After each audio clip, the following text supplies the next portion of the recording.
It's The Broker Show. We're talking real estate, investing, local market trends, feel-good stories, mindsets, and strategies for success. Let us know what you want to talk about, and chances are we will.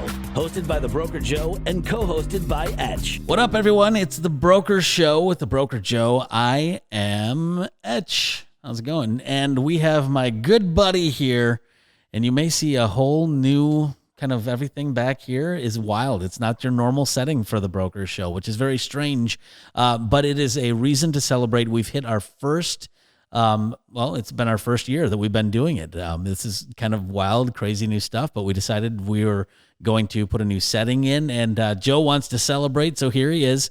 Hi. Cheers. Etch, you forgot to mention this is our 21st episode, so we are 21st. officially drinking age. Man. Yes, yeah, there you go. We got the bar in the background. I found these upstairs in a drawer. These are amazing.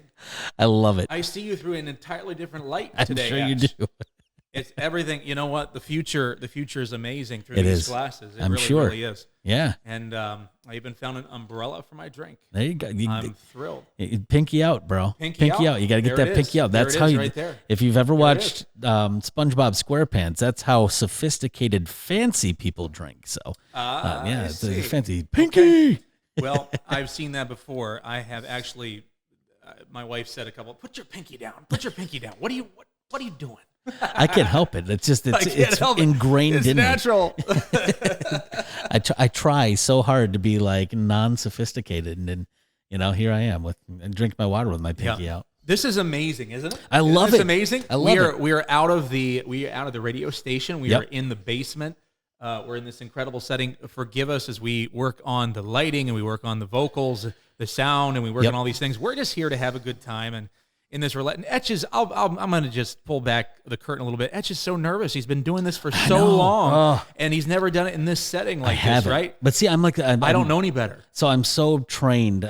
My college degree is actually in audio processing and engineering. That's like what I went to school for. So and I hate to use this word, but I'm so anal about like perfecting sound and like all these different things and making it just right. So we bought all this new gear. Well, Joe brought out this new gear. And so this was like Christmas to me to have like all this really cool stuff. But he's like, hey, we're gonna take this on the road. We're gonna do it in my basement. And immediately my stomach sunk. Like, I'm not used to this. It's not a perfect setting. It doesn't have, sound this and that and all these. He's like, no, we're going to be fine. It looks great up in here. I love it. I think it looks outstanding. I mean, what do you think? And let us know in the comments what you think. But the sound, I'm happy with as of right now. I mean, we're going to be tweaking things and getting things going. But, as we get going here, I'm very excited about what the future holds for the Broker Show. Oh yes, absolutely. And all thanks to you, man. I mean, this is your baby. This is you've taken us along for a year. It's been a great ride, and I'm really excited to be here with you still and doing this little shindig. We're just having fun. We are just here to have fun. Just Yes, remember sir. that. So. And again, to our audience, thanks for coming to the basement with us. We are going to talk about the crystal ball. So in spite of the garb, we are going to dive into some serious content for you so you have something to take home with you.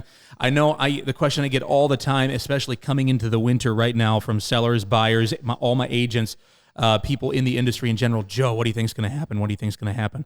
So have a lot to share. I did just leave the MAR convention. MAR, Michigan Association of Realtors, has a convention every year. It was in Traverse City this year. And they talk about a lot of nationwide trends, right? So statewide trends, yes, but nationwide trends, most every state is influenced in some way, shape, or form by what's going on nationwide. Mm-hmm. And so with no further ado, I'm going to break out the crystal ball. Oh, nice. Okay. All right, here it is. I tried to find a crystal ball. I tried to find one today. I couldn't find one. I don't know why you're not using the copper ball. Can you see? Right Can you see the disappointment? You got a copper one that's kind of like that. Little condensation, looks like crystal. It's all. I don't know. The more I look at it, and the more I drink it, the blurrier things get. I was gonna say that thing's gonna be see through, and you're like, so here's how real estate really works. Okay, so we're gonna talk about how I do this, and let me tell you how to really get a house. Yeah, here's what's gonna happen. Okay, okay. So. The biggest thing that we've seen so far this year, and this is nationwide. So if you may have heard before the statement that housing is the great stabilizer in our country. It is the destabilizer, which we saw back in 2007 and 8 and the years following the Great Recession. But you see more often than not it being the great stabilizer, the driver of consumer spending, the driver of equity. And the biggest piece of this is equity. So this may be a surprise to some of our listeners, our viewers, but this year, a lot of people have escaped negative financial scenarios through the equity, the newfound equity in their homes, right? So they found this, whether it's credit card debt or they lost a job because of COVID or they had to move because of COVID or all these different transitions that normally would be extremely daunting, right? Extremely daunting. This is unplanned. This is an unplanned thing that happened. People are now having to adapt and adjust. But because of the readily available equity in homes, people are putting their homes on the market. They're getting 40, 50, 60% more than they would have gotten 5 to 6 years ago. In 2021, so far, the market is up 17% nationwide. This year blew the doors off of 2006, 2007, those other years back when the housing was also very high. A lot of very key differences in what's driving this housing economy, but the housing market is what's has kept our economy afloat. There's been so many things in flux. You have e-commerce, the shuffle between your big box stores and e-commerce, this pendulum shifting, right? Yep. And that has thrown commercial real estate into an uproar. Commercial, especially retail space, strip malls, those type of things, really in a quandary as to what the future is going to look like for these places, the utilization of those sort of spaces. And so in the meantime, and the rental market as well, with the with the eviction moratorium, with all these things going on that have really put people love things they can predict, right? So when it's hard to predict the future in a certain real estate arena, when you have these laws and you have these kind of moment to moment changes, right? Oh, now we have this coming. Oh, now we have this coming, and it's all affecting just huge dollars, huge investment dollars across the board. Residential real estate has carried the show in 2021. It has helped drive the economy. And again, back to the point of it being the equalizer for people that really struggled through COVID, it helped them get out of bad financial situations because they could turn around, sell their house in a weekend, and walk away with 20, 30, 40% equity. Now, let's flip that over. You might be thinking about the people that bought all these homes. Well, the people that bought these homes, they're putting themselves in a bad financial situation. So, not necessarily the case. Couple things to note here. Number one, savings in the average American's bank account is higher than it has ever been in history this year. People are being conservative. They're being cautious. They're afraid of the future. They've taken a lot of this stimulus. They've taken a lot of these things, and believe it or not, they've put it in the bank. I don't know if you did, but apparently a lot of your neighbors did, because savings higher than it ever has been before. Also keep in mind that the average home for sale has seen 4.5 offers per listing. 4.5 offers, right? I need a list. Yep. So 4.5 offers per listing nationwide. And you have to imagine there are market centers seriously dragging those stats down. Of course, there are market centers seriously propping them up as well. But overall, an average of almost 5 offers per listing. So when you're a seller and you're choosing an offer, what are you choosing? You're choosing offers with the most cash, the biggest down payment, the biggest appraisal gap, because it's the most secure, it's the most guaranteed, right? So the vast majority of the homes that are bought are creating between 20, 30, 40, 50% equity in their homes in today's market, yes, right? These are healthy, strong buyers. These are not barely there buyers, right? Because the sellers are filtering them out because of the market conditions and environment.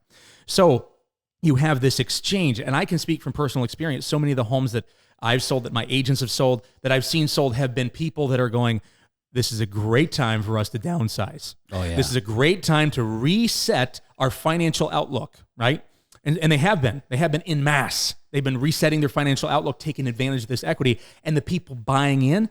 All of these lakes, all these lakefront homes, waterfront homes we have in this, we're so blessed in Western Michigan with all these lakes and rivers and Costa County's beautiful. Beautiful areas. Yeah. We are so blessed with these. And you know who's buying them? We have residential single families selling them. and second home, people are buying them with cash or 50, 60% down as a second home. Jeez. That is what we see over and over and over again.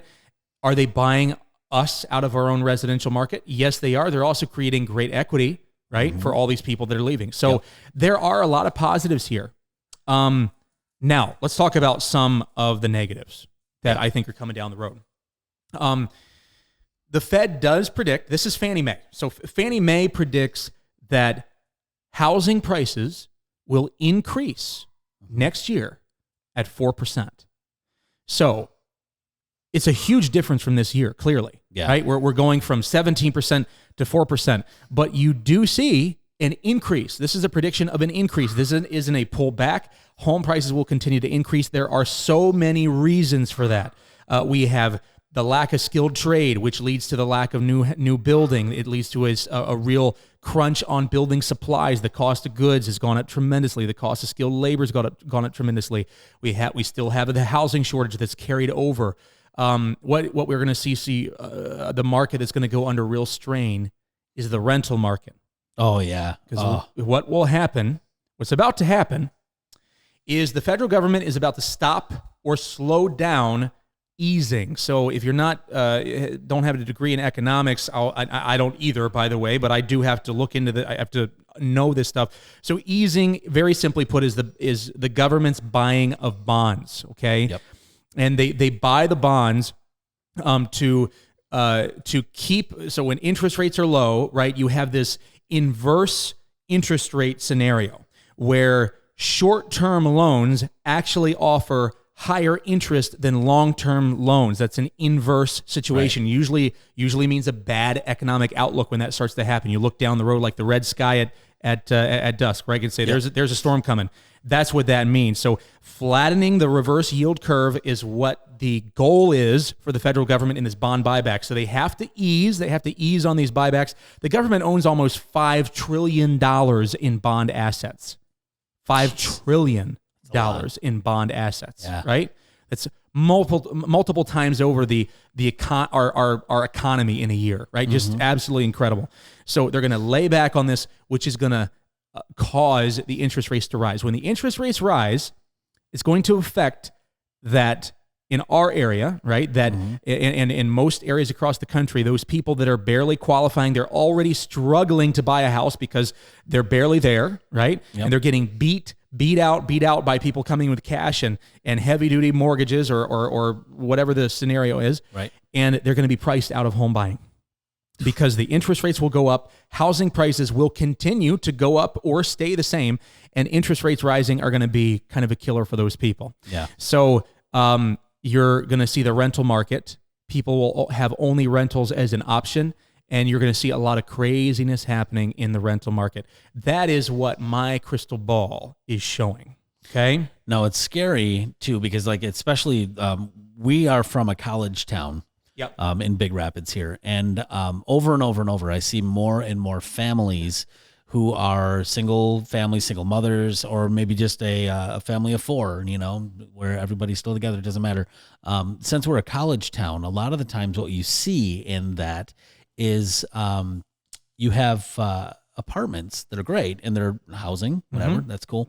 But they're renting them out by the room because you can make more money that way. Obviously, I mean, you get $500 room per person. That's $2,000 as opposed to, okay, cool. Well, I have a 4-bedroom house. I can get $1,200 for it. And it could be run down. You see a lot of, I don't want to say in this area, but I'm saying in general, there are a lot of slumlords. I have rented until my wife and I bought our house.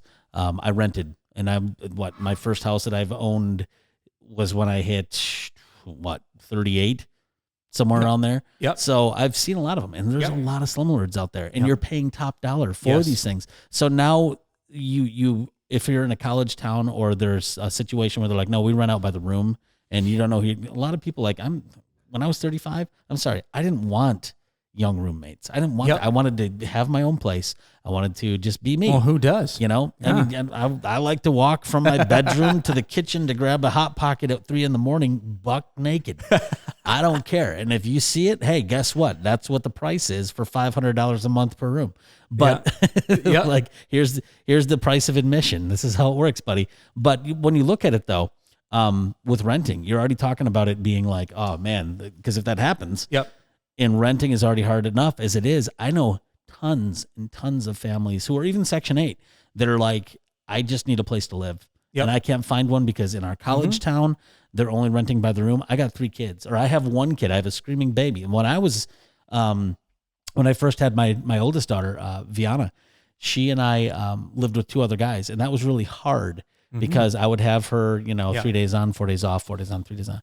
And having, 2 younger guys, thankfully they were cool with it and they enjoyed her presence as much.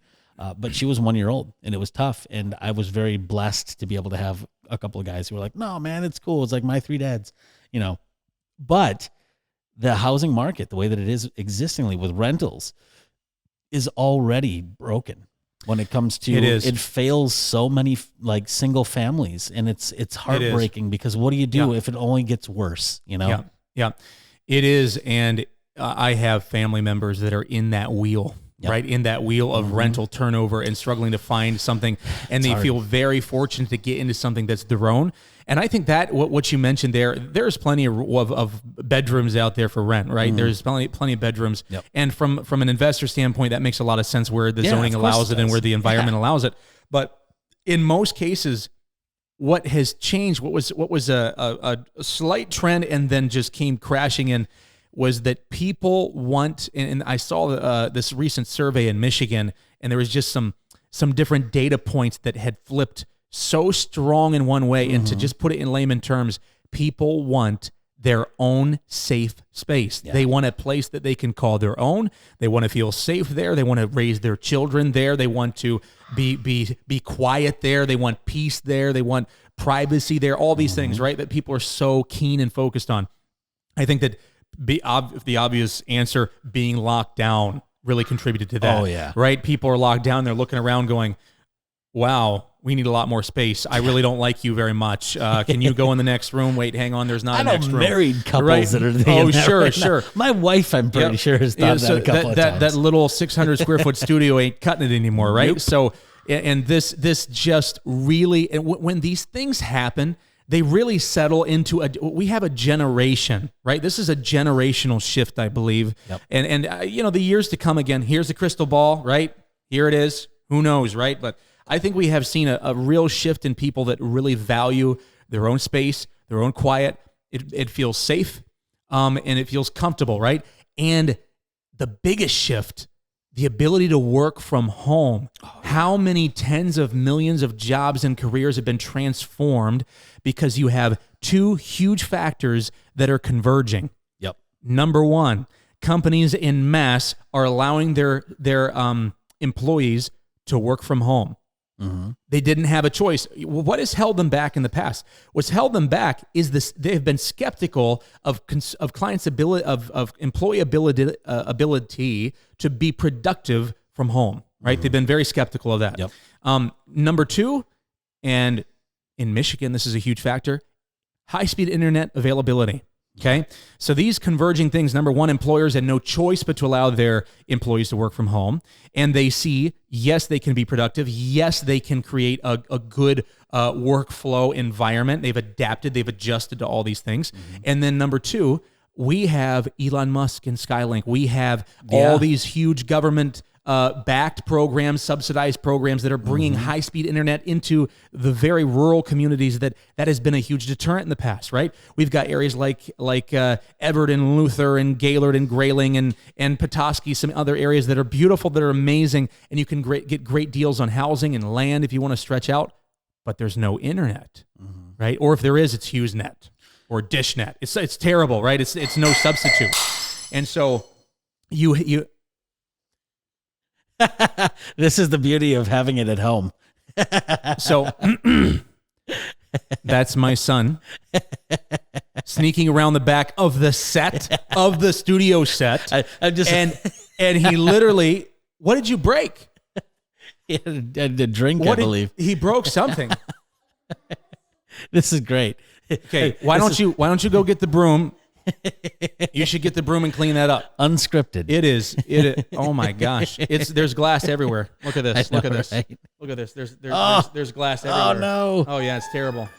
It's bad. It's bad. It's bad. All right. Bad stuff. Yeah. Hey, we have sound effects now too, by the way. We do. I was just it's something funny. We'll clap for him when he cleans it up. Right? I was waiting for like you ever seen on newscasts like the one guy who just kind of like slowly is like this, like pops his head in and just kind of looks in like the frame and like the anchor man is like trying to do his thing and then just like pop in and you just see a face just pop in and it's like a smiling guy. Like in and out of the frame or what? like just all of a sudden like. Oh, okay. Usually a drunk guy at like some type of college football game, but always entertaining. Yeah. But going back to that, have you, like off topic a little bit, but did you get the chance to see Skylink when it was in the sky? Oh, no. Oh my gosh, dude. It is so spectacular to see. You mean them launching it or the actual satellite? The actual satellites. Okay. It's like a shooting star, but a trail of like 30 of them. And it just goes. No kidding. We went out to the airport here in Mecosta County over at Robin Hood, and we took a look at it, and it was spectacular. Like, because all of a sudden it's just there, and you're like, oh my gosh, there it is. Yeah, they're over Michigan. They're over Michigan. Michigan was actually part of the beta testing program. It's still in beta testing. Yep. But I have so many clients that have, they ordered the service last spring, summer. How's it working last winter? Phenomenal. Is it? Phenomenal. So I have a technology guy. I got to know him when I sold him the house. He's way back in the woods in Leroy, Michigan. He's on a dirt road. He's way back in on a little creek with like 30 acres or so. And he finally got it, right? Mm-hmm. He got it back in midsummer. And he said, Joe, I've only had faster internet once in my life. Yeah. Once in his life, he's had faster internet. He said when he worked at the university. Yeah. And so he has phenomenal internet. So this is game changing, guys. That's great. This is game changing for environments like ours. In Western Michigan, where we don't maybe have access, especially rural areas, you combine this desire, this need for privacy, space, safety that's driving people out. You combine that with the fact that employers are saying, go. As long as you have an internet connection, you can go, you can work from home. What do you think's happening? That's why this is happening, right? Yeah. And this is a shift. This is a generational shift. We're watching it unfold. It's what would have happened in 5 to 10 years anyway. Oh, yeah. It's just accelerated, right? That's if you can look at and try to pull any positives out of COVID, I think that there's been a lot of growth. Technological advancement, for sure. I mean, stuff that I know, like some radio stations and stuff that were waiting for the perfect opportunity to make a move on a couple of different things that they were working on, mainly podcasting and on-demand programming and stuff, who are now implementing that. And now it is sad because there's a lot of guys that I know that are losing their jobs because they're like, oh no, we're going to go this route instead. But at the same time, very like, wow, this is scary, but exciting at the same time. Yep. And I think that's for a lot of industries. People are making more money. They're getting more family time. They're getting more freedoms to do the things that they wish they could. And not only that, but also they're taking a chance. People are taking a chance on things that they were like, this is my now or never. And if I don't do it now, I'm never going to do it. So people are getting more ballsy with their money, with their savings. There's no question. There's no question. It's exciting. It's exciting. And I love seeing people win. I love when I get a call or I see a Facebook post from one of my friends, even if it's an acquaintance, and I see that they won, being like that they had something that they've been working on that is finally like awesome. Coming to fruition. I'm so excited for them because I'm like, dude, yes. Yeah. That's so great for you. And I'm so proud of how hard you worked to finally get what you wanted. Or you were so like meek and quiet and didn't want to do it because you were afraid. And you took that leap of faith and now look where you're starting to go. And I see the excitement in your eyes. I hear it in your voice. And I don't know, man. I love this time. I hate it, but I love it at the same time because I'm seeing so much personal growth in people. Yeah. No, I couldn't agree more. And, there's a gentleman that I listen to his podcast quite often, and he says that, once every 10, 20 years, there's a crisis. Yep. There's a crisis, and he goes back, 100 years, 200 years, and you've got, Twin Towers and COVID and wars and so on and so forth. Kind of every 10, 20 years is this crisis that people kind of redefines, reshuffles the world all over again, or a nation all over again.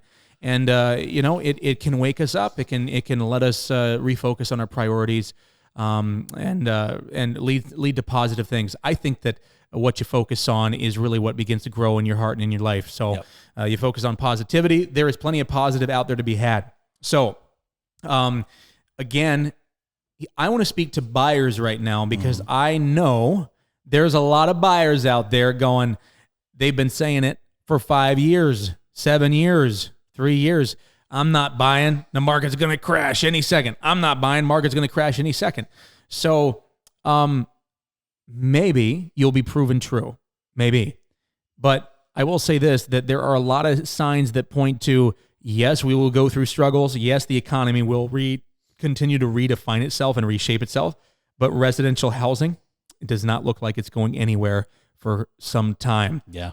Maybe 2 years, maybe 3, maybe 4. There are economists out there that disagree. You can always find someone that disagrees with any point of view. But from all the data that we're seeing, what Fannie Mae is saying, what so many large organizations that watch these trends, residential sales really going to stay strong. Housing prices are going to stay, if not level, they're going to even increase a little bit over the next few years. So that's the crystal ball for today. Woohoo! All right, everyone. Yes. And you know what? Thank you again for joining us. This is episode 21.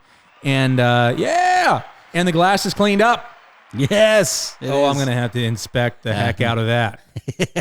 I don't know. That's the way it always works. Yeah, Like, hey, go clean it. And you look back, you're like, did you even clean it? They're like, yeah. Well, what did you do? I picked up that big piece. Etch never wears shoes or socks anywhere he goes, so he's going to got to walk out of here barefoot. Yeah, you don't want to see those feet. It's going to be terrible. Those are gnarly, man. My massage therapist wouldn't even touch him. She looked at him. She's like, nah, no. She's like, you're on your own for that one. There's a place down the street. Yeah, it's a homeless guy, but he'll do it for $5. I'm like, all right, cool, I'm in. But yeah, so again, big thanks for hanging out with us, and love the room. Hopefully you like it too. Again, some changes that we'll be going through. So growing pains, that kind of thing. Absolutely. Bear with us. We're going to hang with us. Get things dialed in here as we embark on new adventures. And again, thanks for being with us. By all means, Joe, you want to absolutely. talk about Facebook? Sure. So if you want to follow us, you can watch the video. The videos tend to be a little more entertaining, but we're thrilled that you listen to us. Go to Spotify. We're on Spotify, The Broker Show. You can follow us there, share us there, like us there. On Facebook at The Broker Show. On Instagram at The Broker Joe. On Twitter at The Broker Joe. You can follow us anywhere, listen to us, watch us anywhere in any of those places, and we would love to engage with you there. Please give us your feedback. Please give us your commentary. If you hate my glasses, if you hate my hat, if you hate my shirt, but really, especially if you love it, I'd love to hear that too.